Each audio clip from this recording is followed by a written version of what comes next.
Yep. Ladies and gentlemen, welcome to another edition of Beyond the Album Cover of yours truly, Jay Mace. And we're going to get us out of the entertainment industry with those in the know and give them their flowers while they're here to be celebrated.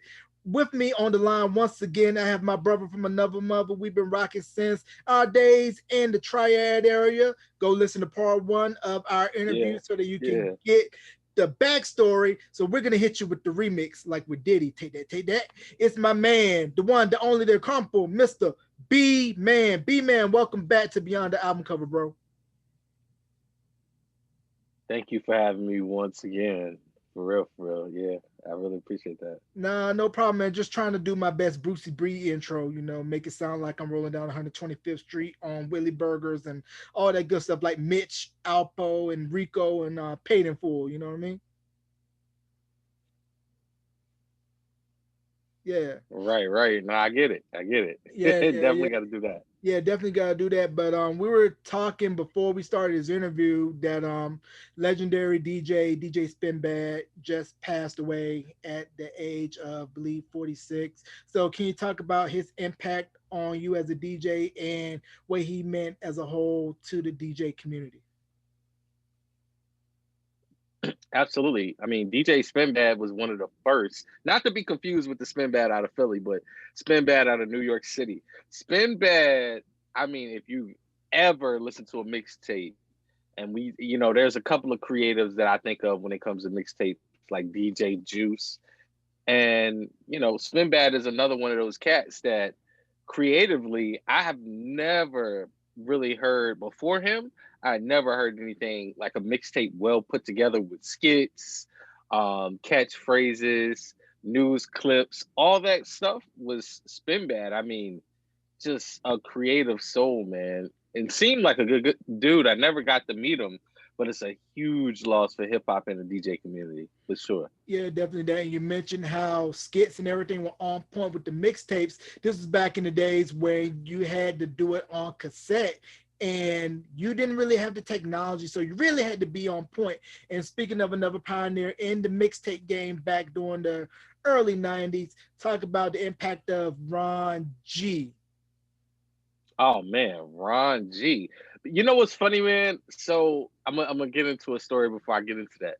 So one of my friends, I used to DJ in Greensboro at this club called Lotus, right? So one of my friends used to come there before we were even really cool like that. And he had a rap career going on. He was like, "Yeah, this is my joint." I was like, "Oh, your music's pretty good." And he was like, "Yeah, man, I try to give him to my dad and get him to spin it." I'm like, "Who's your dad?" He was like, "Oh man, you probably never heard of him. It's this dude named Ron G." I'm like, "What Ron? Like the Ron G?" It's like, yeah. So his dad is actually Ron G.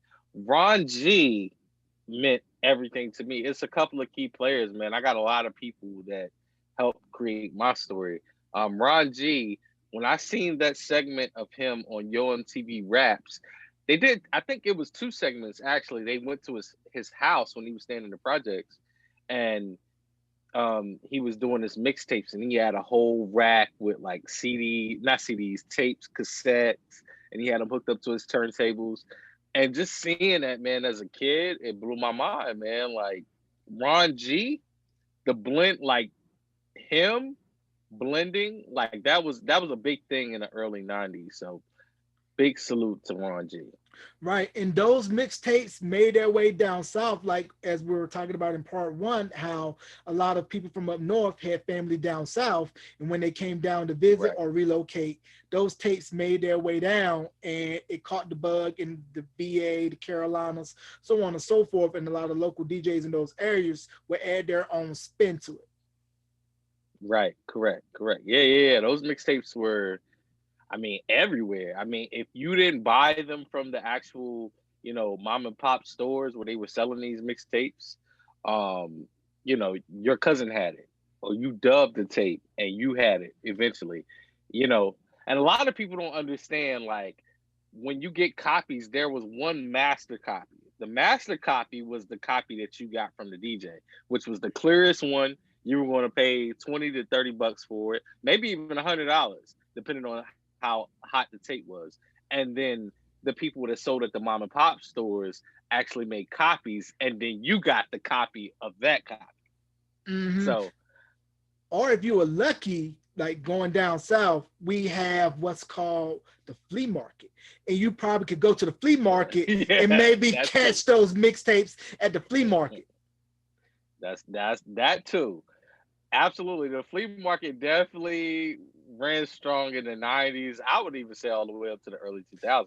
They're still around too, but I don't know if they sell CDs and tapes anymore. Well, of course, they probably sell the knockoff clothing, but that's a whole nother story for a whole nother day. But at the flea markets, that was where I first heard of, Yin Yang Twins before they really broke mainstream, and then also Ludacris, because unbeknownst to most mainstream music listeners, Ludacris had an indie album out entitled Incognegro, and then once he got signed to Def Jam South, he just repackaged that album with some new singles, and that became Back for the first time.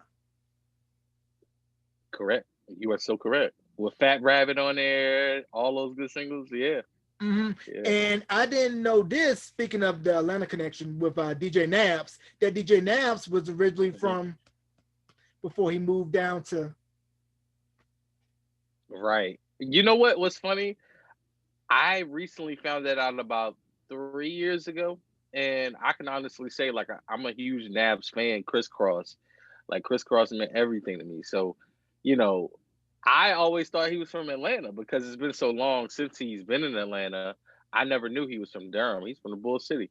Yeah, I Yeah, never shout to I never Nab. knew that either. Yeah, shout out to DJ Nabs and Chris Cross. That whole movement. I mean, when Jump took off, it was like gangbusters. I mean, they were opening for Michael Jackson on the Dangerous tour. That's how big they were, and they were in the video for Jam, Michael Right, Jackson. right. Yeah, yeah. MJ, the greatest of all time. Yep, which was so dope, to see them doing their thing. And then also out of Atlanta, we had Another Bad Creation, which was discovered by Kevin Wells. And also Dallas Austin came out of that whole movement, did Aisha. He was put on by George Spinnerella Irby from Climax, who also discovered Correct. Lloyd and Sammy. Yes. You want to know an interesting story? So last time I was in Atlanta, no, I think it was time before last. I always heard about, you would see Another Bad Creation any given place. Like a lot of people told me this.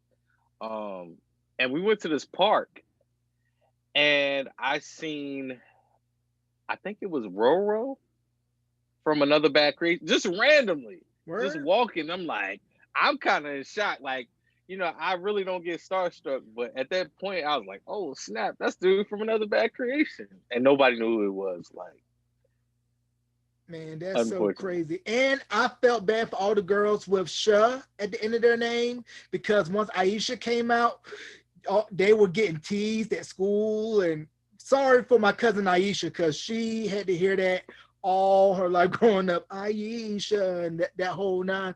ABC was another big movement. And then also we had Organized Noise, yes, Rico Murray, yes, Ray yes, Ray, Sleepy Brown, and Outkast. That whole Atlanta movement was just something different. And it was finally a great time in music once everybody outside the South started getting what was being put down in Atlanta. agreed, agreed. Atlanta has a whole different thing going on with music, man. I think they don't get enough recognition for what they did to music. They changed the whole sound of music, and they're still currently running the music market. Like everything is Atlanta based. Yes, they Shouts are. to And Atlanta. yeah, and I don't know if you heard T.I.'s new CD yet, Libra Fire. I haven't. It is, It it is, is it is fire. He got tracks from Killer Mike, got Rhapsody on there, got his son Damani on the track. I think Rick Ross is on there. I mean, it's a dope album. That album, along with Jadakiss Ignatius album, Locks, We Are the Streets, and then Busta's ELE2 album. Top rap albums for me for the year so far. wow. You know what's funny? The I have to sit down today to actually listen to albums still, but the Busta album is pretty solid. Pretty solid. Yeah, what really Yeah, got me he on the brought back the Busta joint. skits and everything. Yeah, what really got me on the Busta record was the way that he flipped Poison for Out of My Mind. Oh The way yeah. that Oh he yeah. just, I was just like, oh my God. And I was like, I want to talk to you. And I'm like, man, I know at the next party, you could be cutting his joint up going into Poison, and Poison is still a great record, still get the folks moving and grooving 30 years later.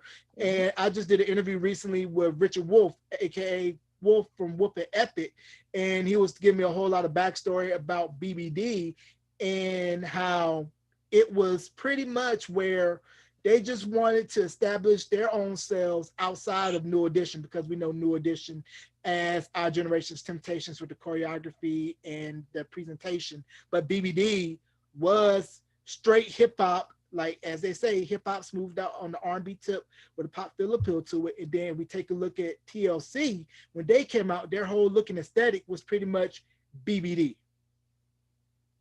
Correct. Yeah.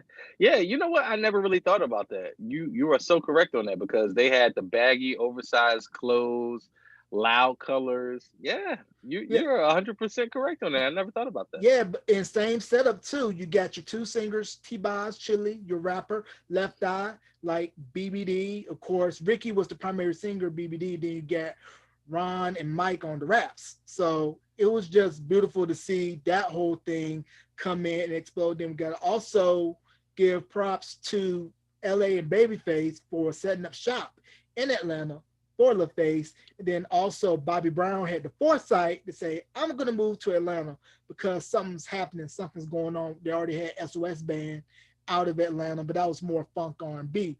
But Bobby, when he set up shop in Atlanta, had Bosstown Studios, which later became Stankonia Studios, Stankonia, ran by Outkast. They just had the foresight that something is in the red clay down in Georgia. Right. And as we say now, Atlanta is still on top of it. Correct. Yeah. And then, you know what's funny? I never found that out till a couple of years ago, that Stankonia was formerly Bosstown, which is pretty cool. Pretty cool to think about. Yeah, because I remember watching the Art of Organized Noise documentary, and they were talking about some of the guys from Organized Noise were explaining how they would just sit outside of the parking lot, not able to record, but just saying, man, one day we're going to be able to record in that studio. And sure enough, like I said, everything just blew up, came out of fruition. Now, why is it that you think nationwide people didn't catch on to T.I. until the second album? When I'm Serious came out, it was only a southern regional successful album, but not that mainstream breakout that he didn't get until second album. Was that Urban Legend or Trap Music, T.I.'s sophomore album? The second album, so the first album was I'm Serious. The second one was Trap Music, and then Urban Legend. Trap Music, if I'm not mistaken. Yep. Yes. All right. So the reason I think that people didn't catch on to T.I. because hip hop was still in that sort of hard phase. Like, you had your Outkast, you had your Goody Mob, but it was slowly transitioning over to the South. I mean, at that time, it was more about bounce. Like, if you was from the South, you had to like be doing a big head bounce, or it had to be almost crunk music. You know, you got to think about it. What did you have? Like Miracle, you had what's his name? Drama, Left, Right, Left. You had that going on, and a whole bunch of club crunk music. And even if you were from the South, like, you had 3 6 Mafia. T.I. was not, like, he was in the middle, like, he was Southern, but he had lyrics. So if you go back and listen to I'm Serious, he wasn't on a lot of South beats. Like, he had South beats, but he was over Neptune's productions. So it didn't transpire with Up North because you couldn't identify, like, hey, this is a true Southern artist. You may have listened to his vocals and said that, but his singles that they picked, it didn't really make sense. Like, I liked them, but they didn't go over. And I think when he did Trap Music, I think that's when 24s came out, and that was kind of like in the realm of the South. What was going on? Little John, they had an 808, so it's like, oh, this is dope. He's talking about South things. 24s on cars. The North wasn't doing that, so that's when people started paying attention to him, and he crossed over. Yeah, and speaking of the South, a little bit further south down in Louisiana with New Orleans, you had, of course, the No Limit movement. And as we saw in the No Limit Chronicles, how Master P was able to infiltrate the industry and bring that New Orleans style hip hop to the mainstream. And when C Murder came out with Down for My, every band, if you're Bingo. HBCU or PWI, is playing that. And I'm looking, I'm like, what does University of Alabama know about Down for My You Know What's? Right, right, right. Yeah, yeah. That record still rings off to this day. Yep, that is a Yeah. fight record along with Tear the Club Up by 3 6 Mafia. And when I went to Memphis last year and we passed by the arcade restaurant, I was like, you know, that is where 3 6 Mafia shot the Tear the Club Up video at. And I think Memphis Wow. as a whole, rap wise, doesn't get enough respect, you know, with 3 6, DJ Spanish Fly, and 8 Ball and MJG. I agree. I agree. Memphis is definitely important to hip hop. Just like we got Louisiana, like you were saying, same thing. It's a whole different sound. Texas. I mean, it's so many places where hip hop is different, man. Like, yeah, you're right. And then in the Midwest, of course, you get all the MCs out of Chicago. You had Do or Die, Twister, Bingo. Common, Crucial Conflict, which I found a Crucial video. conflict. Yes, sir. I found a video. It was like a couple months back. It was of a high school band, and they were playing Hey. And I was like, what do they know about Hey? They're not talking about Hey in the middle of the barn. They were talking about that other Hey, if you catch my drift. So Yeah, can you yeah, tell about yeah, the yeah. impact of Crucial Conflict, and why is it that you think nobody really took on to them with them coming out of the Midwest and Chicago especially? Honestly, with Crucial Conflict, um, that record was huge, man. I think I was like 7 years old when that record came out. I think, and this is just my personal opinion, I think with Crucial Conflict, their second single didn't match the success or the vibe that they presented themselves as. So when that happened, it Mm, was just kind of like, hey, all right, you know what right. I mean? It Yeah. was just out of the door because Hey was such an energetic single, and you know they just didn't have that single to match that one. Right. I think their second single was Ride the Rodeo, I believe. And it was like moderate success, but it didn't really have that same mainstream success as Hey. Now, I Right. recently did an interview with the rap group The Org out of Jersey, and we were talking about Okay. rap artists that we thought would be all right when they first came out, but we didn't expect to really blow huge. And I said my artist like that for me was Nelly. Because I thought Nelly would be like a 1-2 hit wonder, you know, with Country Grammar and EI. But once Ride With Me, Dilemma, and everything else came after that, I was like, okay, Nelly is really doing something. Because I was just like simple nursery rhymes. And I just thought that, you know, St. Louis, Missouri. Right. Yeah. Can So you hear me? what? Yeah, I can hear you good. So Oh, what's your take on, you okay. know, Nelly and him being able to have that meshing of hip hop and pop to where he's accepted in both worlds, and then of course sampling Chuck Brown for Hot in Here. Man, Nelly, when he came out, I mean, I was in middle school. No, no, no. I was going to middle school. I was in sixth grade. So that whole country grammar, matter of fact, I got the tape over there, the actual cassette. That album, I thought Nelly was dope, man. I thought he was dope because it was like he was the star, and then he was bringing this whole crew, and he definitely represented exactly where he was from. He wasn't ashamed to be from the South because, like I said, at the time, everything was so New York driven. You got to be from New York to be a rapper. And, he brought the band aids on his eyes, you know what I mean? Like the cuts in his eyebrows.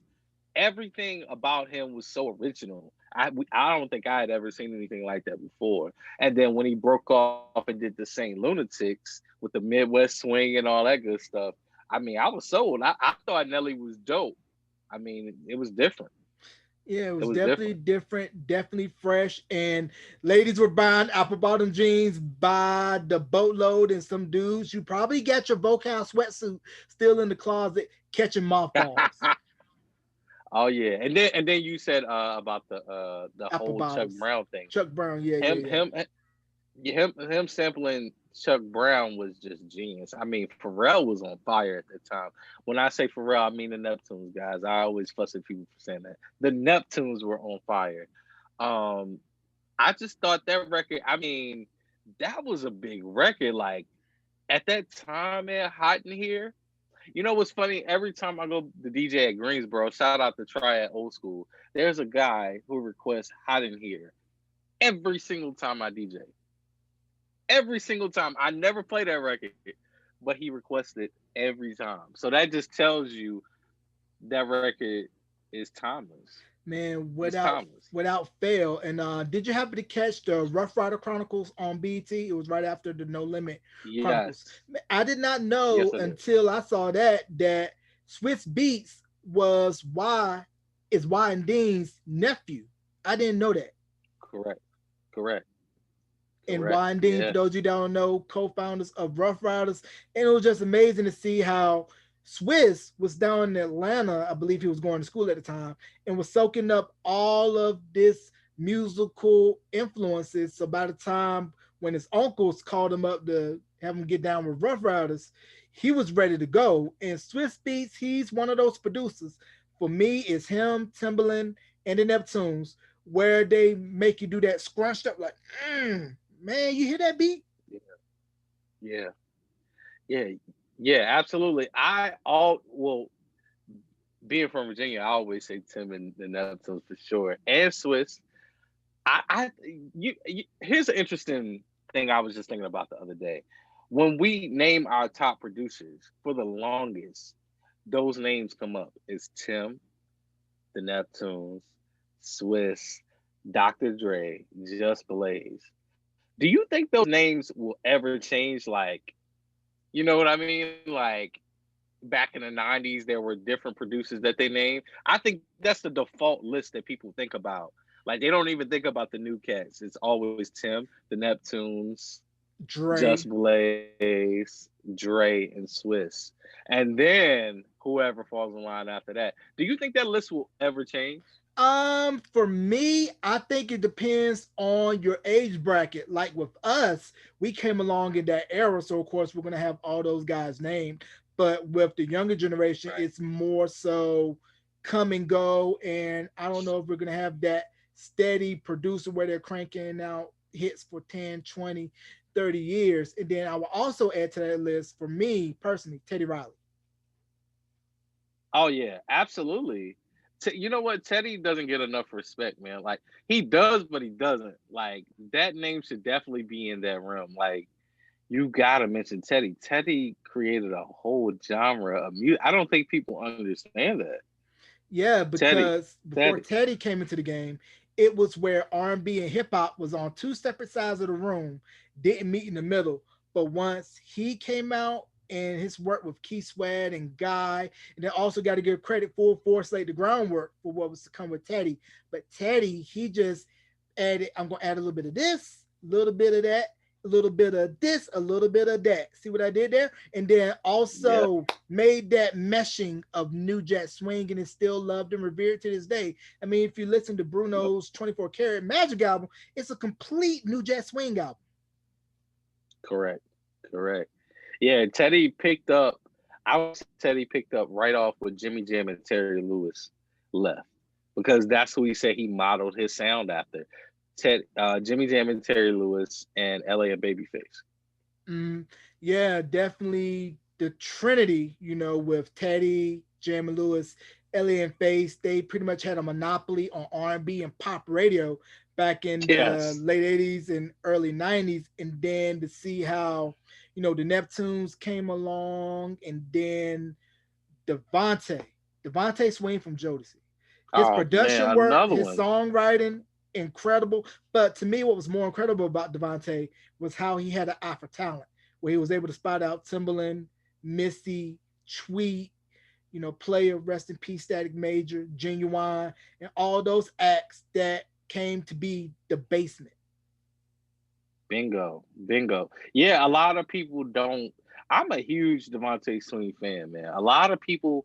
He's another one, man. Like I wish he would make new music and he would show his face more. But Devontae I mean, bro, the sounds that he was creating at that time, I'm really into sound design and claps and snares. At that time, it wasn't like today where you can download a sound kit and put the drums in and you make your beats or whatever. It was literally you had to sample those drums in or create them. So for him to do that in 91 to about 96, 90, yeah, 96, incredible. If you go back and listen to that production and you listen to, like you said, the people he scouted, Tweet, Timbaland, Missy, Player, Genuine, like, man, he was ahead of his time. Yeah, Ahead of his time. definitely ahead of the curve. And then I was listening a couple of months back to when Questlove was doing I believe it was a Andre Harrell tribute set, and he was saying Yeah. how Biggie had a Uptown version of Ready to Die, but once Diddy got fired from Uptown and started Bad Boy, he started Ready to Die from scratch. And Big Ups, Biggie is in the Rock and Roll Hall of Fame, and Ready to Die, one of the best rap albums of all time, is on pretty much every major music publications 500 greatest albums. So can you tell about the impact of Biggie and how you felt his career would have been progressed had his career not been so tragically cut short? Of course. So Ready to Die, that was one of the first hip hop albums that I seen with Parental Advisory. Huge at the time. Back in the day, they used to actually put a sticker on it. Now it's more so in the artwork on the CD. If you still buy CDs, it's actually printed on, so it's not separate. Back in the day, it was like a big sticker. It could be about this big, right? Mhm. Parental Advisory. So I remember my cousin Devin Foster had Ready to Die. And I remember turning that album on. At that time, I know me personally, I couldn't listen to, explicit lyrics. I had that joint all the way down with my ear like this. And man, I just remember the beats were so like in your face, the kicks, the snares. And I just remember his voice being so loud and it pierced through the speaker. And I was like, man, this guy, I already knew of Juicy, but I didn't know of anything else. And I didn't, that's when I put two and two together that this was the guy on Mary J. Blige's Real Love remix. So I'm like, oh, this is the same guy. Now it makes sense. And I mean, at that time, man, that CD was gold. Like from the inside of the packaging with the big baby face on it, the Bad Boy logo, everything that they did at that moment was genius. And I feel like Big is one of those artists. We got to think Big literally only made two studio albums. Am I right? Two studio albums. That's Ready Yeah, to Die because I think and Life Life After After Death. Death was done right before he had Right tragically before passed. he died. Yep. And this guy made that much of an impact. You got to think like Big changed the way people were rapping. It's only a couple of people that did that, like Rakim. Rakim changed the way people were rapping. Big Daddy Kane changed the way people were rapping too. Like it went from Grandmaster Flash wearing all these, leather jackets, dressing like rock stars, to them wearing gold chains and being cool. Then Big switched it up to where people were wearing, high top fades still. To I'm gonna wear Tim's, I'm gonna wear Kango, I'm gonna wear a polo, and my delivery of my music is going to be different. Like I'm going to try to fit as many words into a sentence as I can and tell a story. So Big is he definitely deserves it, man. Yeah, Definitely deserves it. definitely that. And like I said, it's just a shame that we really didn't get to see how his career would have progressed had he not been tragically killed. And then same thing goes with Tupac. Tupac, they said from all accounts, he was a studio junkie, always recording, Yeah, always had things going, and same yeah. thing with him. It's just a shame that we couldn't really see the evolution of him as a rapper, as an actor, as a person, had he not been killed in Vegas. I think if Big was still alive, man, he would actually. I don't think he would be making music anymore. I think it would be more so he's touring and living in his legacy versus trying to continue to be hip and trying to make music because Big was a smart dude. Like if you go back, he was such a business guy and just savvy. It wasn't like him trying to fit in. He was his own person. So I honestly don't think him nor Tupac would be making music at this age. It Right. would just be like, hey, if I perform, I'm going to perform my old hits, and that's kind of it. Right. So talk about this run by this collection was so underrated. It gets overlooked a whole lot. And I'm talking about Dipset, Diplomats, Cam, Oh man, Jewels, hold on. Jim Jones, Freaky Zeke, Hell Rail, Max B. So talk about that run of Dipset and Cameron and Come Home With Me where everybody was rocking pink and you know Chucks and all of that stuff. And Cam, look at that video that he just did recently, freestyling. Killer Cam still got it. Man, listen, Cam, the whole Dipset meant everything to my 2002 to probably I would say 2006. I mean, at that time, man, Dipset. It was either you were a Dipset fan or you were a D Block fan. I happen to be a fan of both, but I favored more of the Dipset. I mean, those mixtapes that came out with K Slay, I had all of them. Diplomatic I knew Community. every. Yes, I had the albums, I had the mixtapes, I had everything, bro. So actually, me and my friend Pat Terry, I mean, we were huge. Like to this day, if I get in my car right now, I'll play "Come Home with Me." I'll play Purple Haze. Like those are like some of my favorite hip hop albums of all time because the beats were different. Like they came with a whole new sound for New York. And if you ask me, they were an early version of the ASAP Mob. Like ASAP Mob basically copied Wu Tang and Dipset and made a whole new style. They're just a newer version of them. But I mean, you had Jewels, you had Hell Rel, you had Max Max B. B, you had Cam, you had Jim Jones, uh, Freaky Zeke. Shout out to Freaky. Um, but you had all these guys, man, and the albums, the production, it really didn't even matter to me what they were saying. It was the beats, the Heat Makers. Oh my God, the Heat Makers was the Swiss of Rough Riders to them. Like, yeah, I mean, like he made a whole sound for each of those people's albums. Like, you had to have the Heat Makers for Dipset. Yeah, because that I'm Ready beat, Yo Gotti even Yeah, had to yeah, acknowledge how hot that I'm Ready beat was. He flipped it, sampled it. But when I first heard I'm Ready, I was like, yeah, what is this? And then you mentioned Rough Riders again. We got to mention PK and also Dame Grease, who was also yeah. in-house producers for Rough Riders as well. Crafted sounds for DMX and everybody under that camp. I mean, Rough Riders, they were able to successfully blend street with pop because when you look at DMX and listen to his material, you wouldn't think pop star. You would think his Right, music is just for street dudes. right, right. Nah, you're right about that, 100%. Because you know what they did at the time, it was samples. Hip hop was so gritty. Everybody wanted to sample and make it sound so East Coast. And what the Rough Riders did, they were from New York still, but they were like, all right, we're gonna get they at the time they had Dame Grease and he was kind of like the New York guy. And like you watch the documentary, what they did was they got Swiss. Swiss was like, all right, I'm gonna take these keyboards and make original melodies. It's still gonna be hard, but it's gonna be different. And that's what changed the sound, man. Mhm. Swiss making beats on keyboards versus sampling. Yeah, man. And another documentary that is on YouTube that if you're a music lover, especially of 90s hip hop, you should check out called Till Infinity. Is about the Souls of Mischief and their whole impact on hip hop, with them and the hieroglyphics movement with Dale the Funky Homo Sapien and everybody out of that camp. Just talk about the impact of Souls of Mischief, hieroglyphics, and everything hip hop wise that was coming out of the Bay, like with E40 and Too Short.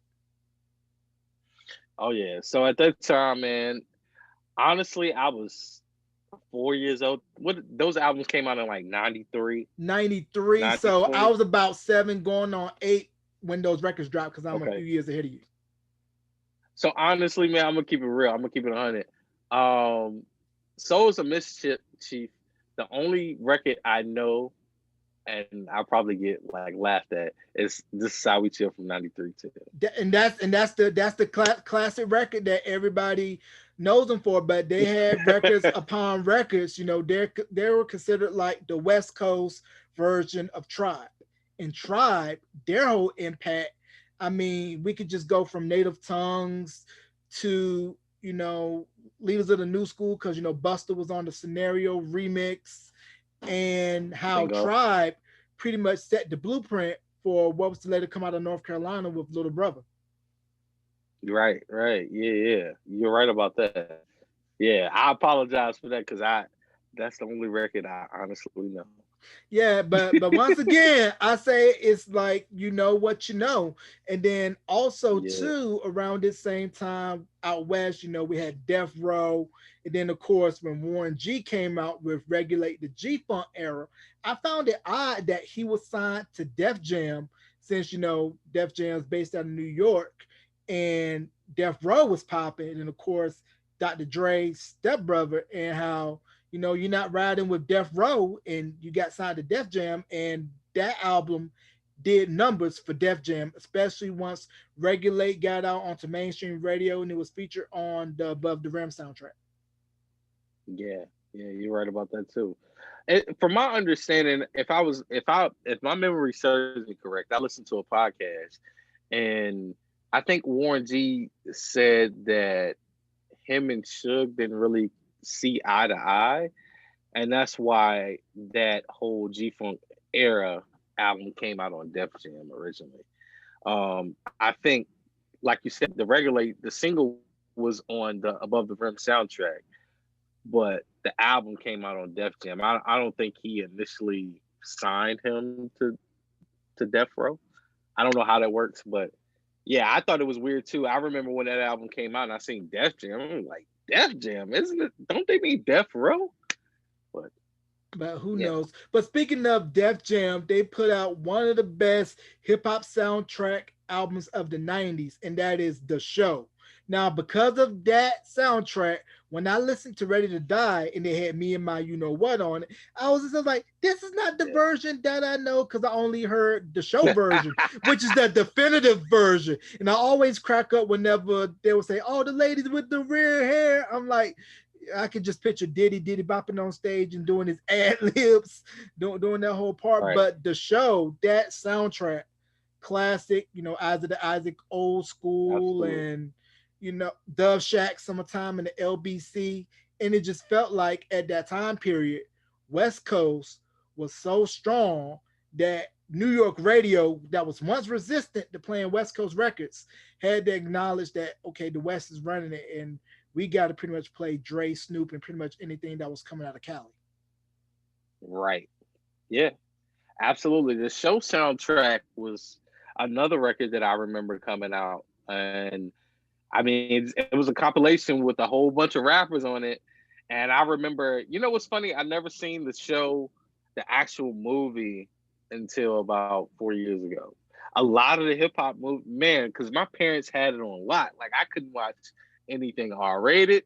I couldn't listen to anything explicit. So I had to have a clean version. And movies, they didn't have clean versions. So it was either you get the rated R or you didn't watch the movie. Or if you Or you did watch, snuck they and would watched tell it. you to close your eyes while certain parts would come on. Right.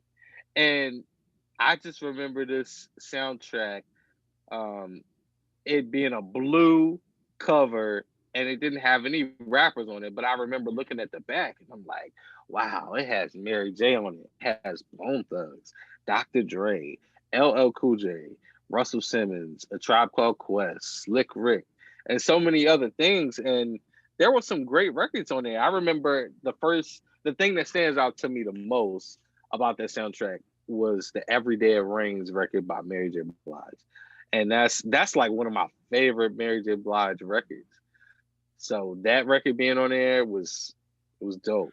Right. It And was dope, speaking of man. Mary J, when What's the 411 dropped, that was like a meshing of what we later know to come as hip hop soul. And once again, Diddy had the foresight to say, hey, let's take these hip hop beats, put it over R&B vocals, and let's mesh the two. Then also we had production on that album by Corey Rooney and Prince Marky D, And the with Fat Real Boys. Love. Yeah, a lot of Yep. people sleep on Prince Marky D and his production. I mean, his production Yeah. on his solo album and other work, Hold up. bar none. Hold up. Let's talk about a record that I love, which is one of my favorite hip hop records, but I bet not too many people would know this record. It's called Typical Reasons by Prince Marky D.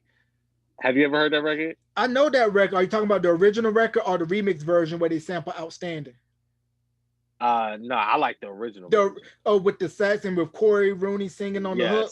Yes. Yeah, yo, Yes. that whole Prince Marky D and the Soul Convention album, free, fire. If you Yes. got it, consider yourself a lucky winner because it's out of print. But Prince Marky D, I think people don't give him enough credit for his production work because everybody I still sees him agree. as Prince Marky D from the Fat Boys.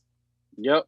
Yeah. Real Love is Prince Marky D and Corey Rooney. So And they yeah, the sample record that Audio we 2 still Top play. Billing. And they sample Top Bingo. Billing by Audio 2, which is still a classic record. And, with hip hop, regionalism was very big in the 80s and 90s, where Philly hip hop was different from New York hip hop, Southern hip hop was different from West Coast hip hop. And the impact of Luke Records and Slip and Slide, Right. it pretty much Right. took what was going on in Miami, exploded it nationwide. And we know Pitbull, Trick Daddy, Trina, Rick Ross, everything that was to come out of Miami was set the stage for still what's out now. And then, of course, the success of DJ Khaled. Right. Right. Absolutely. Yeah. Miami at that time, I mean, you had what was it? What was Luke Skywalker's record label called? It was Luke Records. Luke Records. So you had a lot of bass records to come out on that record label. And then you had was it Poison Clan? No, what was the guys that made Home Team that made the record Pick It Up? Do you remember that song? Like, oh, it Pick was it it. up, pick it up, Pick it pick up, it pick up. it up. Yeah, that record. Nah, Not nah, that record. it's another one. It's by Home Team. Pick it up, pick it up. It was like an East Coast record, but these guys were from Miami, and they Okay. came out on Luke Skywalker record label. That was like a big hip hop record, and then it switched over from that era to Slip and Slide Records with Trick Daddy and your Trinas, and then later on Rick Ross. So Miami is another area that gets overlooked. Like they were a big part of hip hop. Definitely that. That also came out of Loop Records. We had H Town, with knocking the boots and H everything. Town, But yes. my favorite record off the People for the Flavor album was Keeping My Composure. Wow. Yo, You know what's funny? I never ever listened to a whole H Town album, but they had jams, man. Dino, the lead singer, vocally was bro, cold, was vocally no was joke. cold. Like nobody was messing with Dino, bro. Like Dino was nasty.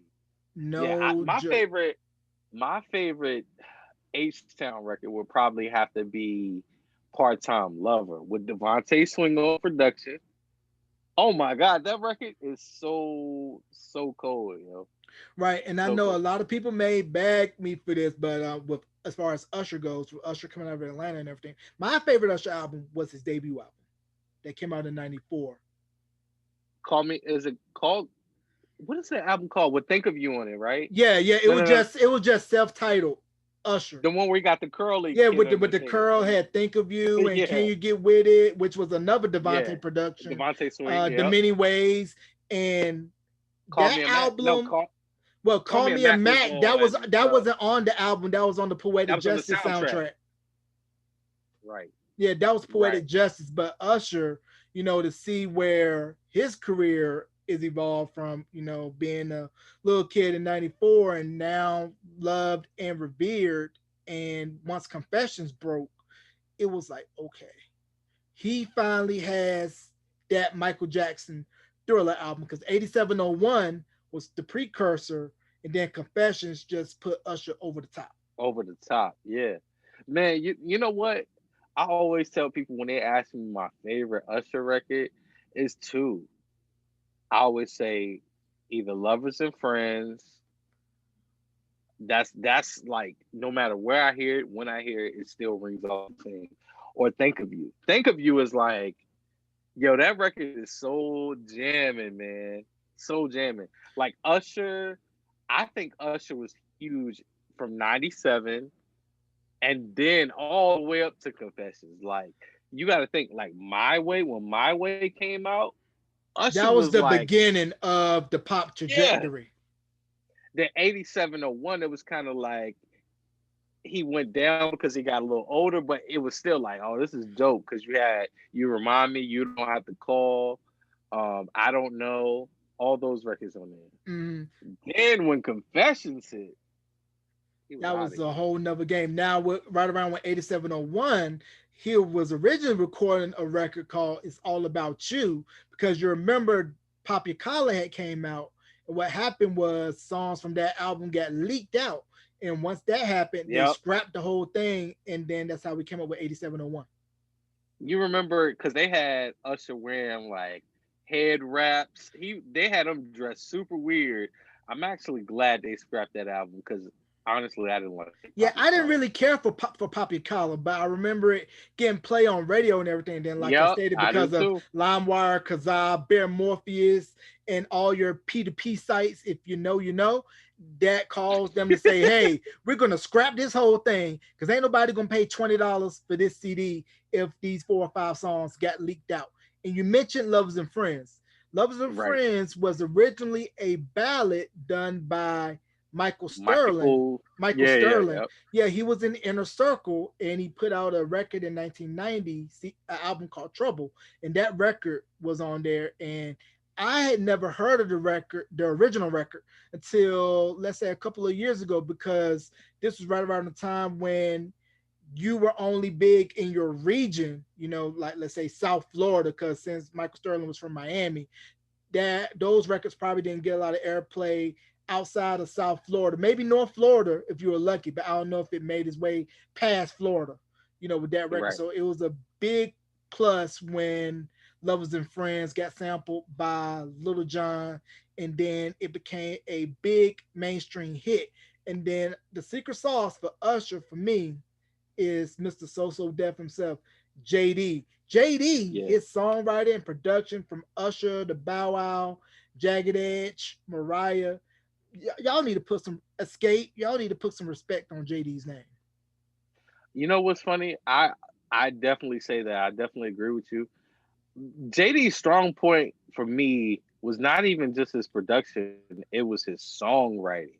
His songwriting is so cool, man. It's so many records that he's wrote or written that people they don't understand, man. Like JD is a genius, and I actually had the pleasure. My cousin took me to his studio, so I actually got to meet JD, seeing how he worked, seeing the crisscross, all the plaques on the wall. So JD is he's another one, man. Like a lot of people talk about music and R&B and hip hop.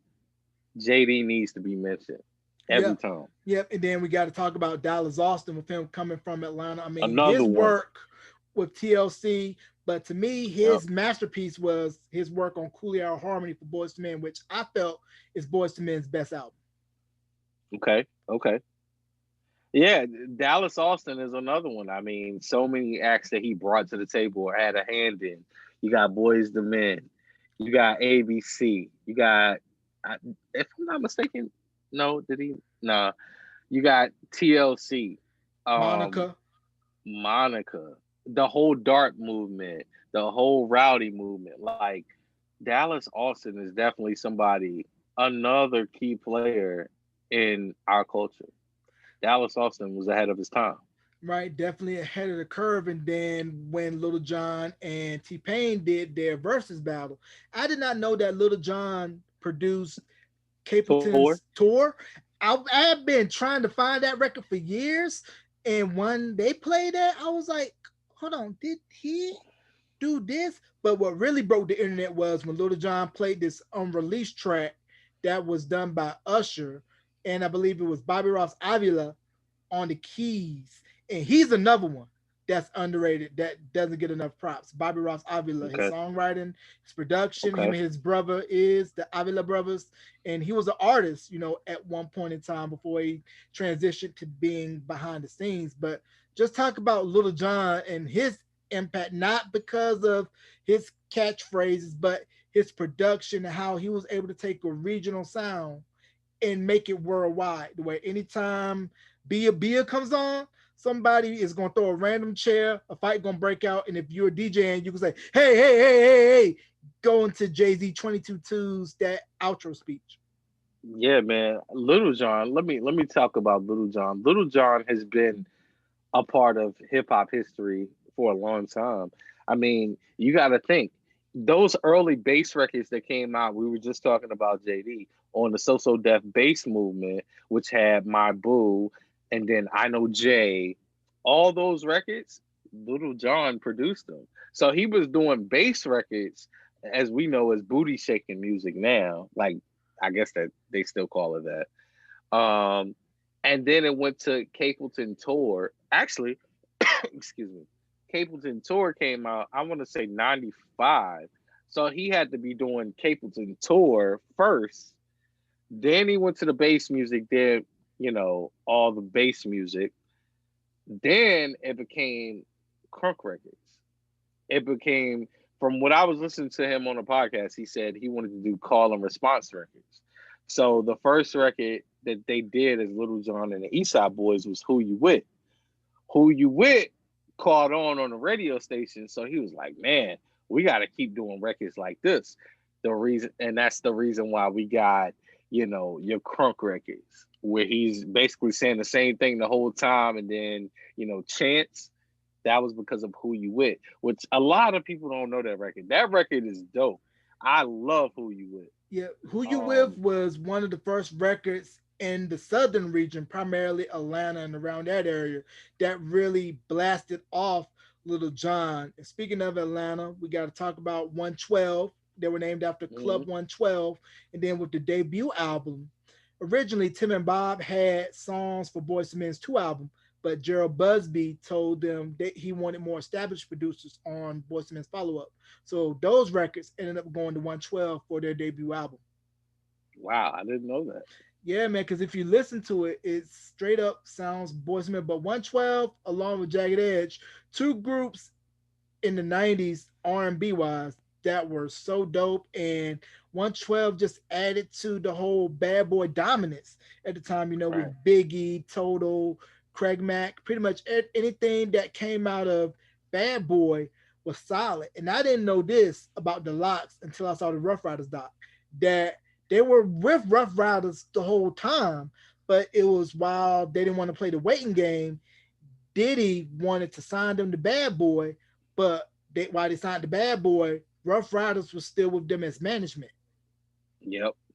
Yeah. Yeah. I always thought that was weird too, that whole situation. Just looking back on it, like looking at it at the time, because I think they went from Bad Boys from the Benjamins to We Are the, I think the album was called We Are the Streets with Wild Out on it. Uh, And I was like, wait a minute, are they with Bad Boys still? Or are they with Rough Riders? It was kind of like a gray area with the locks.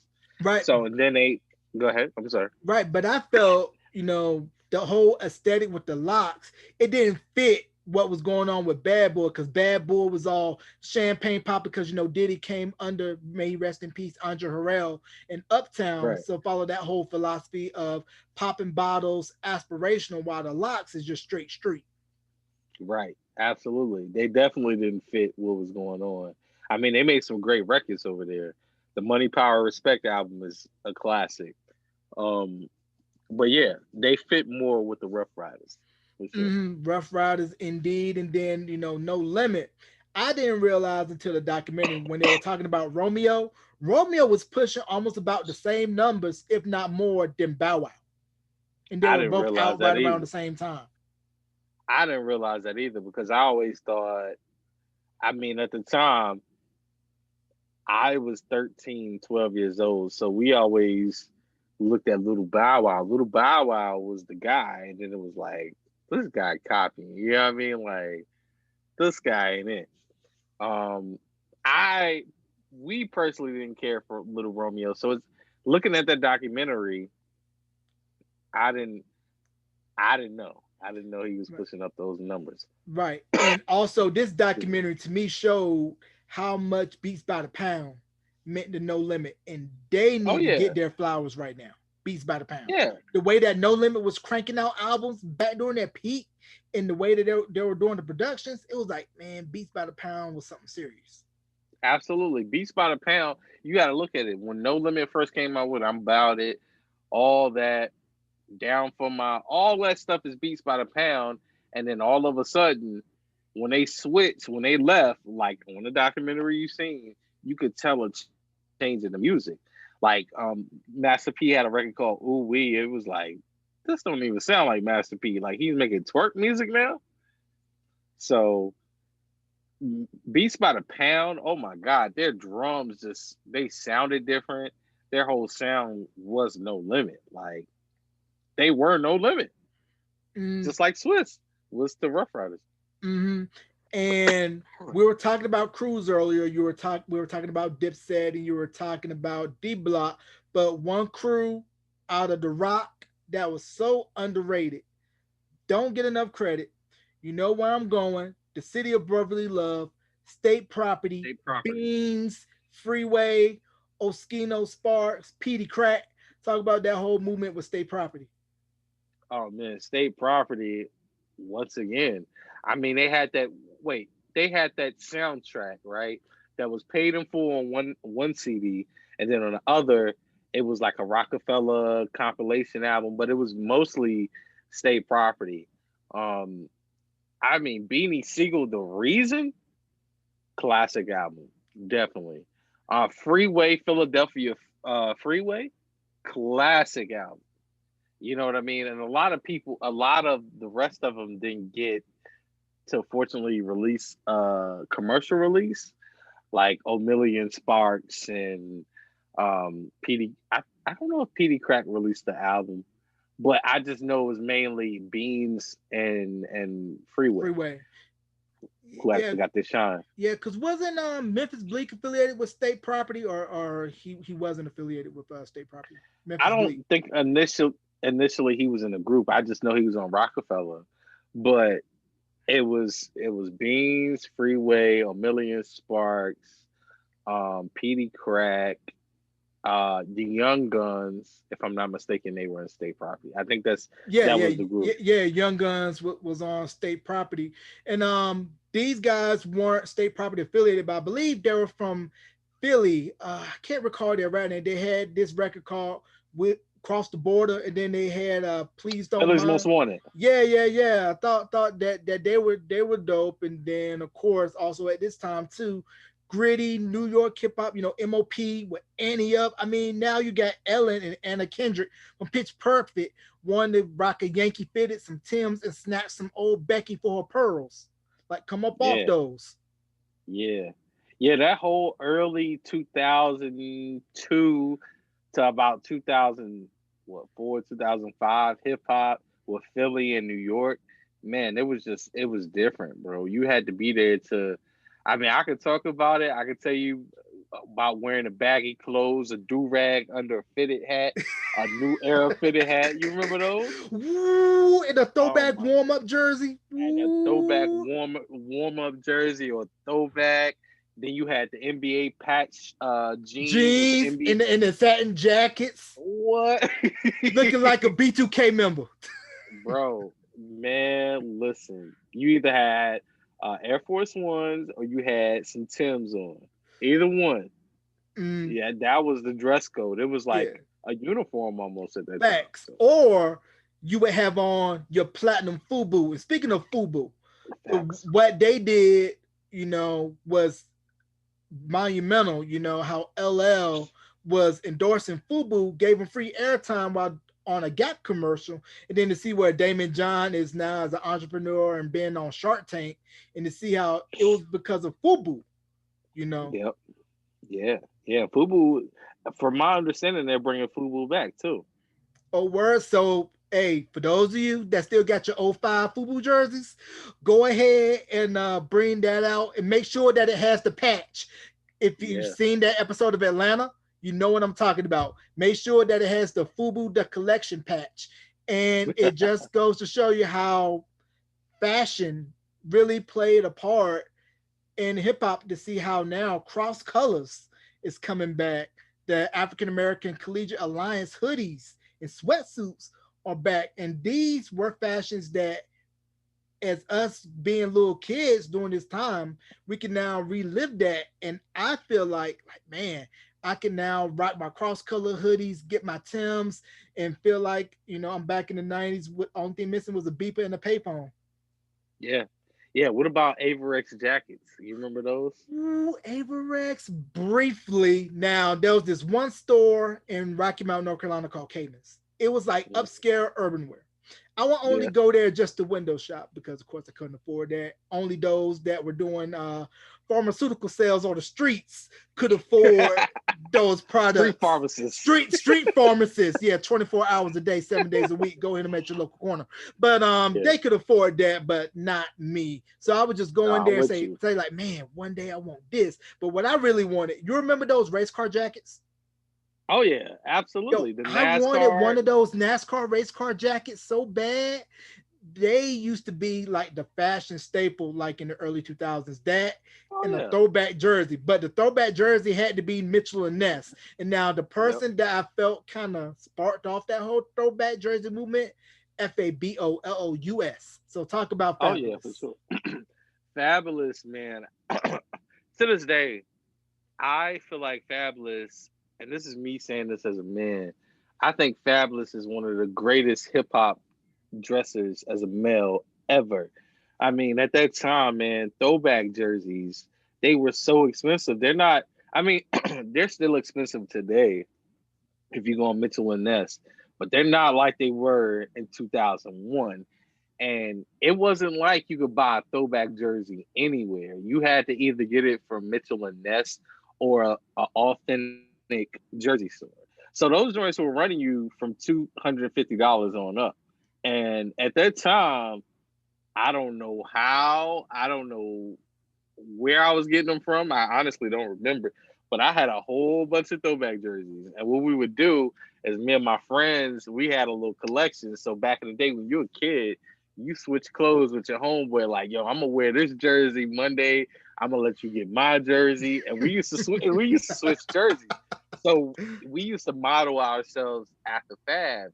I remember on the Bow Wow basketball video, they had him in one scene and it was just kind of like he was in the same spot and he was rapping the same verse and they would change the jersey on him. And I was like, man, this is nuts. Fab is definitely one of the leaders of fashion for the hip hop culture. Yeah, and Like, those throwback jerseys, man. I mean, if you had one, you better not wear that to school the first day because you were probably gonna get jacked for it. Or at a yeah, Christmas tournament, you was gonna get jacked for it. Or if you went to yeah, your teen night at a local club or skating rink, you was gonna get jacked for it. So it was yeah, certain outfits and certain shoes that you could not wear. That's just like how Jordans are still in style and how Jordan really was the first brand of athletic shoes that was really embraced by hip hop because I mean folks were getting jacked for Jordans and it was surprising given how Jordan, while he was of the same age right on when hip hop was going on, he necessarily didn't really fully embrace hip hop, but hip hop fully embraced his embrace him. sneakers and then Yep, later on the baggy shorts, which was made popular by the Fab Five out of Michigan. yep, absolutely. Right. And as far as hip hop goes, we talked about Texas, with UGK. And um, I thought that once Slim Thug, Mike Jones, and Paul Wall, that Houston was really going to break off nationally. So why did you think that kind of fizzled out once after Steel Tipping and who is Mike Jones and Paul Wall, that Houston really didn't take off kind of like New Orleans did nationally? That's a that's a great question because Houston had so much. great music, and they were so different. Paul Wall, I think what it was, if I remember straight, Paul Wall and Chameleon. I think you know what it was. Bang. I think Chameleonaire came out, and Chameleonaire to me, he could rap all day, but the stuff that he put out was so commercial. What was the song he had? I'm gonna show you how to get shine on the that Yeah. record he put out. Mm, I think people were drawn away from Houston after that because it was like, it's kind of like back in the early '90s, you had Daz Effects, and then you had MC Hammer come out, and you're mm. like, wait, well, I don't know about this. It was the same thing with Chameleonaire. I think I don't want to blame Chameleonaire, but I think Chameleonaire was sort of to blame the reason why Houston took a turn. Because if you look at it, you had Still Tipping, you had Slim Thug, you had Mike Jones, and I think Mike Jones was so huge, man, and I think that became like a fad too. Like it was kind of like, all right, this is a gimmick now. Like now we want to hear some music, and I think he kind of stopped making music, and it was just kind of a point where they had a change in music. I think Paul Wall came out with the Girl record where he sampled "Oh Girl," Mm, and it was kind of like the music wasn't matching the state, so they couldn't identify, you know, what they originally came out with. So I think that's why Houston took a turn. right. And switch gears real quickly to R&B. Now, around 2001, Yeah. these guys out of California, they came out, and I thought had they stayed together long enough, they were gonna be like what New Edition is, as far as pop and R&B marketability, B2K. At first, I didn't care for B2K. But when Right. Gots to Be came out, that was when I was like, okay, these guys got something here. And they had the look. And Omarion, sing and dance his butt off. Right. Yeah, so tell me about your thoughts on B2K. My thoughts on B2K. So I actually like B2K. I'm gonna keep it 100. I know it wasn't cool for me to say that at the time. I went to the Scream Tour 2. I went to the Scream Tour 2, and I mean at this time Bow Wow was huge, man, and B2K was on the bill. I think, yeah, IMX was, which was immature. They had just got older, and I thought B2K was dope, man, because in actuality, B2K was really, in my opinion, it was Omarion and Raz B singing, and then you had Little Fizz rapping, and then you had, what was the guy's name? J Bug. J Boog. J Boog was like the ad libs and the announcements or whatever you want to call it. That's how it was broken down. But if you really want to look at it on the singing tip, it was a Marion. That's why, I mean, it made sense for him to go solo because he was really B2K. Um, I thought they were dope, man. And I'll even go to say, as far as Chris Stokes on production, a lot of people in the early '90s, immature, like Chris Stokes was ahead of his time. Chris Stokes was a lot of that early production B2K, and yeah, B2K was dope, man. Like they had good production, they had the dance move, they had the looks for the girls. I mean, I can't knock it. Like they had records like "Gots to Be," "Why'd You Leave Me on This Christmas," which is still dope to me. Um, was dope. I mean, Girlfriend was dope. What a Girl Wants, which is my favorite B2K record. I Right. mean, you can't knock them. No, and the funny thing about B2K was Janae Aiko. She was affiliated with them because she was in a lot of their videos and everything. To see where she is now and how she's blown up is just amazing to see, with her Yep. career and everything like that. And I just recently did an interview with Prince Dejour. He was the host of Teen Summit and Rap City on Yep. BET. He was telling Yep. me that he had a chance to manage Chris Brown before he took off, but he passed. Wow. Yeah, what happened? It Wow. was like his daughter knew Chris Brown, and she was kept telling him about him, and he was like, nah, nah, nah. And then it wasn't until one day where daughter said, hey, you see this boy right here? That was the one I was trying to tell you a couple years ago to try to manage. And it's crazy to see how Chris Brown just took off, with Run It and everything else that came on after that. And then also Trey Songz from Petersburg, like we mentioned in part one with, Petersburg, Tappahannock, Virginia, and how Yep. they just really just became superstars. You know what it is, man? I always say, I'm from Virginia, so I think Virginia is like such an untapped market, and we get the best of everything. Like as far as the sounds, we get the East Coast music, we get the down south music because we're in the middle. So we get those influences and kind of form them into our own. So I think that's why Virginia, we're different, man. Like I think it's same with North Carolina. Like North Carolina is in the middle of everything. You're right there at the south, but you're close to the north where you can get some of that influence. So Mm, yeah. yeah, and with the Carolinas, Rhapsody still doing her thing. Right. And cool thing about Rhapsody for me, a friend of mine that I went to middle school and high school with, he's Mhm. actually keyboard player in her band. Okay. Yeah, so I thought that was, pretty cool. And then of course, Little Brother and everything that came out of there, and the baby and J. Cole. And then gotta say rest in peace to Sauce Pat.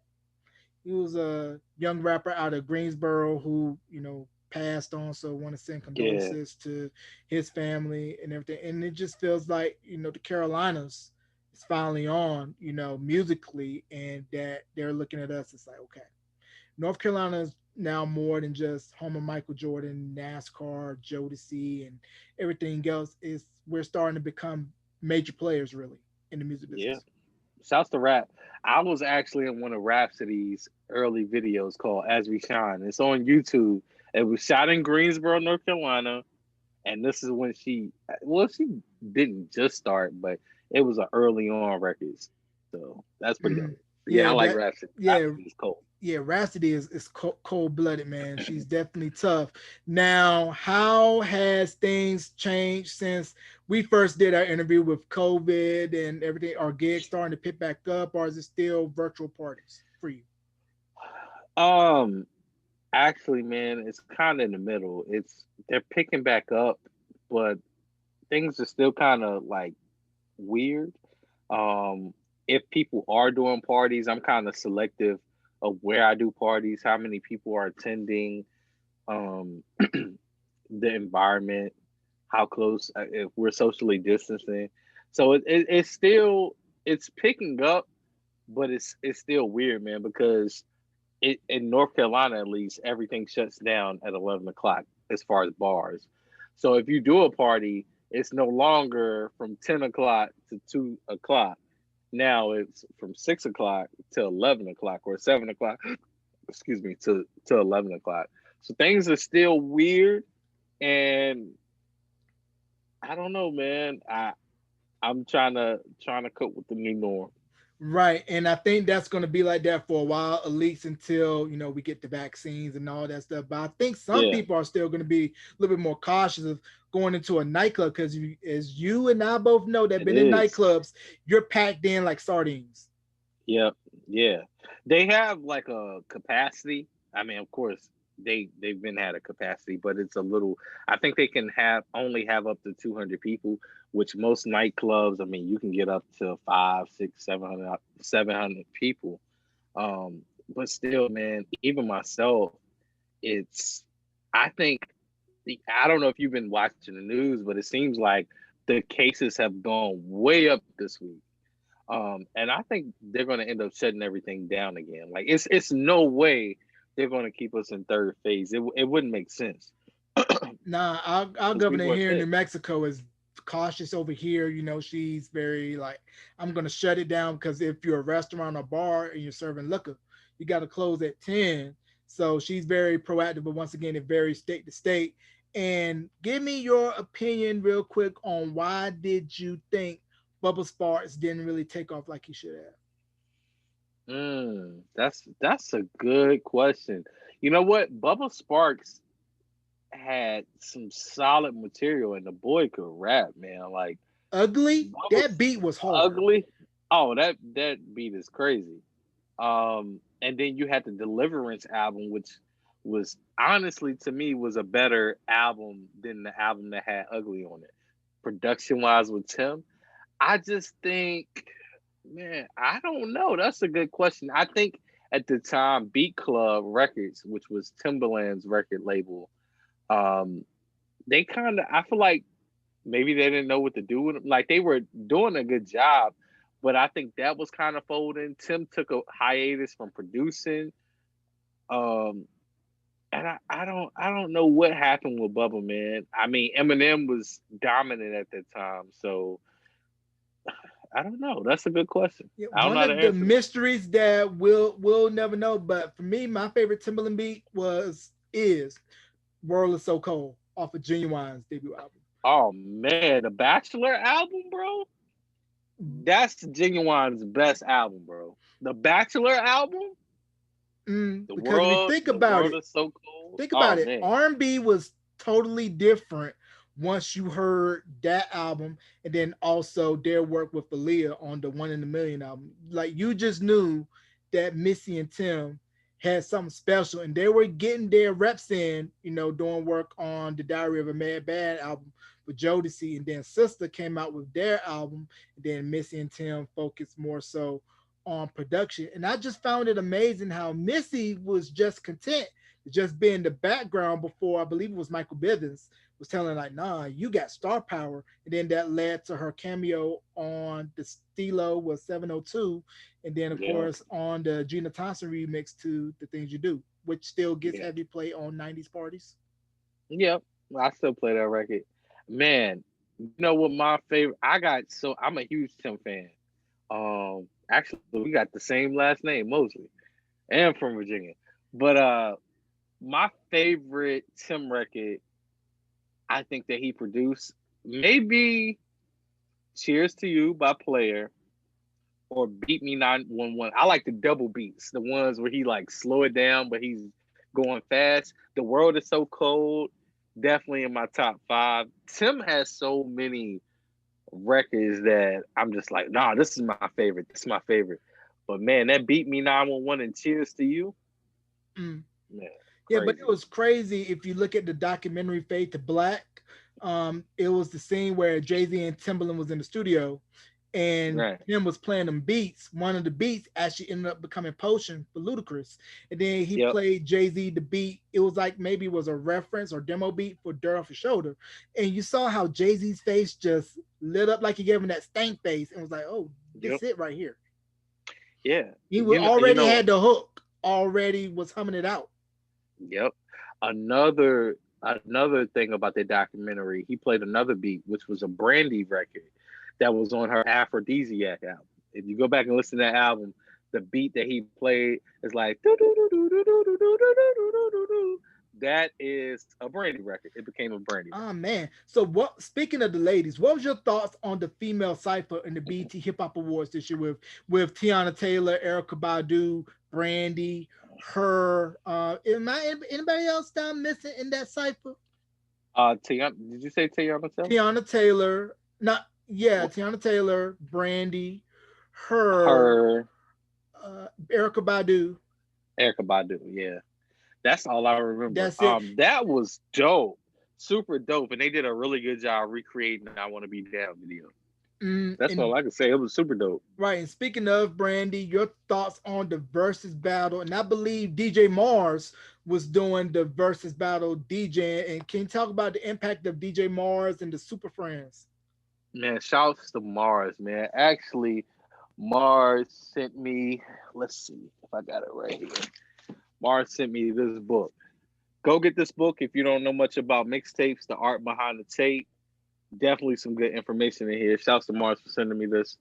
And I mean, DJ Mars, man, he's done a lot of things. He's like a DJ Nabs almost. Like they're pretty much neck for neck as far as Atlanta culture and Atlanta DJs. I mean, that dude is really knowledgeable.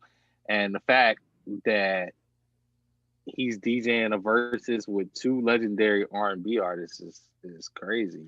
I mean, what? Let me ask you a question. What do you think of? Have you taken time to listen to the B7 album, the Brandy Yeah, album? yeah. I listened to the B7 album. I thought it was dope. You know, Brandy has always been a favorite vocalist of mine, and it just shows her evolution. You know, as a singer and just how she's really biting the apple twice, as you know, because Moesha is now streaming on Netflix, so a whole new generation gets to see what we as '90s kids known for decades about Brandy, and then Monica on the versus battle. I think Monica, a lot of people are like, oh, wow, her catalog is that deep? Because her first album, fire. The Miss This Thing thing, album, yeah, fire. absolutely. Yeah, but it was crazy to see how vocally Monica was mature at 14, 15 years old. Yeah, and the songs that she was singing at that age was crazy. Like now, look, I didn't know she was that young. Mm. But as we know, there was a story that Dallas Austin had told on DJ Vlad. It was before they were performing The Boy's Mind at the MTV Video Music Awards. I guess Brandy and Monica had a little tiff, and Monica had to show Brandy that she was from Yeah, the A. yeah. I heard Yeah, that she story. she Yeah, channeled her inner Pastor Troy, yeah, absolutely, stating that we absolutely. don't play Who? in GA. Now with Atlanta, the Snap era. What was your take on the Oh Snap man. era? Me, I didn't really care for it. I thought it was corny. You know, everybody was singing Laffy Taffy at the club, lean with it, rock with it, all that. Like, but that whole era kind of sort of had its time and made an impact on rap, whether you want to talk about it or not. Um, I thought that era, like, okay, that was my 10th grade to senior year. So that era was so important. Like I'm not even gonna front. I hated the snap. Like when I heard Laffy Taffy, the girl I was dating at the time loved that record. So every time I ride with her in the car, she was playing that record. I To this day I really don't care for Laffy Taffy. I get it. But I can't front and sit here and like I wasn't snapping in the club. I didn't have the long white tees on. I didn't have the goofy glasses and all the colorful things going on.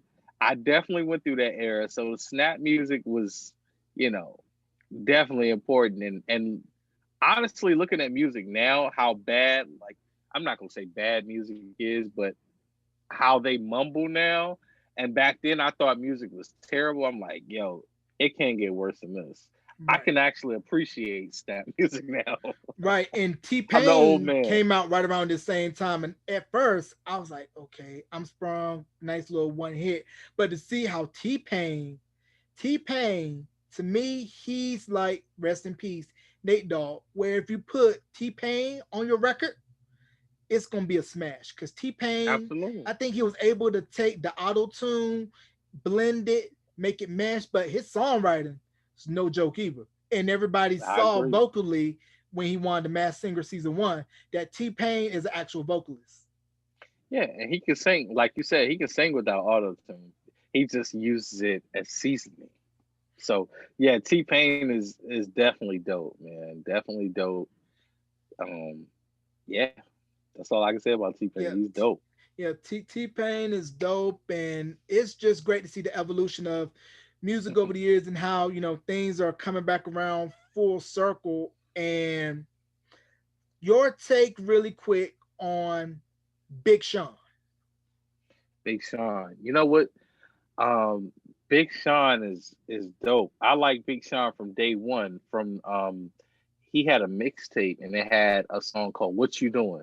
I'll never forget this. My man Nick D has sent me this record out in Greensboro, who was on the radio, and he sent me the record and he was like, "Yo, his manager sent this to me. Tell me what you think." Da da da. To the record, I was like, "Yo, this is dope." Big Sean is dope. And what won me over is meeting him and talking with him. And he was super humble, man. Super humble guy, super nice guy. And that just made me pay more attention to him. And I always thought Big Sean was dope, like super dope. I always liked his tone. Dude can rap. Yeah, that Detroit 2 album is fire. And then a lot of names I've been hearing a lot. It's been Griselda and Benny the Butcher out of Buffalo. And Okay. they've been getting, a lot of buzz. Benny the Butcher just released his album and very highly rated. And then Busta's ELE 2 album, that golden era boom bap record. And then a lot of people were saying how Busta was kind of talking about things that we're kind of seeing now when he did ELE, When Disaster Strikes, It Ain't Safe No More. And everybody should just give Busta his flowers if you have not done so already. Absolutely. Buster has been around since 1991 with Leaders. Yeah, I mean, like, it's not too many rappers, with the exception of LL Cool J. A lot of people talk about Jay Z, and I think Jay Z was around 1990. So him and Buster were around the same era. I mean, Buster has been around, and he always comes back. Like, even if he goes away for years, he comes back on someone's track, makes an appearance. I mean, when he made "Look at Me Now," that was like he reintroduced himself to a younger crowd. And I mean, Buster is just talented, man. He's, to me, he's the male version of Missy. Yeah, and if you have not seen or heard already, he did an interview with Nori and DJ EFN, Drink Champs. That joint is 4 hours long, but it was very insightful because Nori and Buster was on Violator, so it was a very well insightful interview. And to me, another good track off the EL2 album was, I believe it was Master Fard, I believe was the name of the track, with Rick Ross. Yep. And because tell me a little bit about, before we get out of here, about the impact of Rose and how it's because of Rose everybody knows about Wingstop and them lemon pepper wings. Oh man, when I first heard, so I heard Rose, it was this Oh, Trina record called, I heard him before the Hunt. He was on this Rose, Trina record called I Told Y'all. It was on, all about the who was the, Benjamins with Trina. All About the, yes. He was on that record. That was the first song I heard with Rick I Ross, forgot and it he was on that sounded record. totally, yep. That's the first record I had, the actual vinyl. And then he came back. This is probably my sophomore year again, Port of Miami. And I remember hearing that, and I was like, the Hustling record was so big, man. I had never heard anything like that, where they were like taking samples, slowing them down, playing organs over them. I mean, at that time, trap music was becoming pretty big because you had Jeezy Thug Motivation. I think that came out in '05, and then Port of Miami came '06, '07. Yeah, probably '06. Mm. And the production was different. They embraced Miami because, like, yeah, Miami was already out. Like, we had Luke, but it was like a dry spell where you didn't hear much from Miami. And then you had the birth of Cool and Dre, the producers, who went on to do other things as well, with Christina Milian, Jay Z, and so many other things. So Rose is another. I look at Rose. There's rappers and then there's MCs. To me, Rose is an MC. Like, he's a true talent. Like, if you look at the few rappers that are really, that can actually rap and talk about what's going on and be relevant, Rose is one of those artists too that can come back 4 years from now, make an album, and people pay attention to it. Right. And we mentioned earlier about how Jay-Z and Busta was out at the same time. We got to mention this guy who gave Jay-Z his start, along with Big Daddy Kane, when Big Daddy Kane would bring Jay-Z on the road with him and have him kick freestyles in between sets. Mm-hmm. Jaz-O, Mm-hmm. Absolutely. the originator. So Jaz-O, everybody listen to Jaz-O and you see where Jay-Z comes from. Look at the originators video. Jay-Z was in Yeah. that. And then, of Yeah. course, as we know, Reasonable Doubt production, the bulk of it was done by Greensboro, NC native, Mr. Ski Ski Beats, Beats. Ski Beats, also man. known as Will Ski. From Original Flavor and Busy Boys. And it was Yeah. just crazy to see, Ski and how he was able to do production for Jay-Z and Camp Lo, and to know that he's from the 336 and how rich in hip hop history the Triad area, has is just Yeah, amazing, man. absolutely. It definitely is, man. So much talent in the Carolinas and just people, man. Like you just never know. Just because you're somewhere, you could be in the boondocks. It doesn't determine your latitude, man. You No, just gotta think big. you have no limits, man. And do you have any shout outs you want to give before we wrap up this interview, bro? And also plug social. Yeah, I just want to shout you out for actually reaching back out to do another interview and just talking about hip hop and music. Shout out to everybody listening to this when they listen to it. And my social media is at just, that's J is in jump, UST, B is in boy, man, no DJ. So it says just B man, no DJ. You can also find me on the Without No DJ podcast if you're interested in listening to a podcast about DJing the history. Got some pretty legendary and just a lot of learning on the podcast. So if you want to check that out, it's Without No DJ podcast. All right, Devin, check him out on all those platforms. You can catch this interview on all streaming platforms. Just search Beyond the Album Cover. And the video version is available on my YouTube channel, youtube.com/J85, lowercase j, numbers 85. Ladies and gentlemen, the one, the only, the incredible, my good brother from another mother, B-Man. B-Man, thank you for coming back on and rapping with me, man. Thank you, brother. Thank you for having me. No